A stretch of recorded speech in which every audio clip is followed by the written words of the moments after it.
Pemirsa, ruang isolasi yang disediakan Rumah Sakit Umum RSU Bangli untuk perawatan pasien terkonfirmasi COVID-19 sudah terisi penuh. Dengan kondisi tersebut, ruang isolasi utama yang selama ini yang diperuntukkan bagi pasien yang menunggu hasil swab test digunakan merawat pasien COVID-19.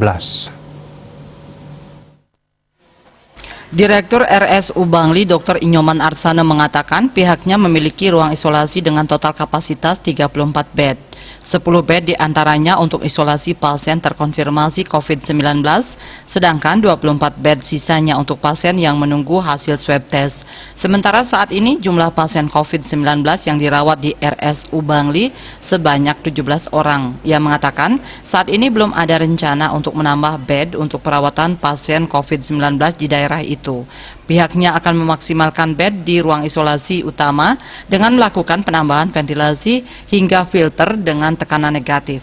Berdasarkan data dari Dinas Kesehatan Provinsi Bali, pada hari ini Bangli melaporkan tambahan pasien baru sebanyak 10 orang, 1 orang meninggal dan 7 pasien yang sembuh. Total pasien yang ditangani di Bangli mencapai 1.059 orang, dan 967 diantaranya dinyatakan sembuh, serta 41 orang dilaporkan meninggal. Dayu Swasrina, Bali Pos melaporkan.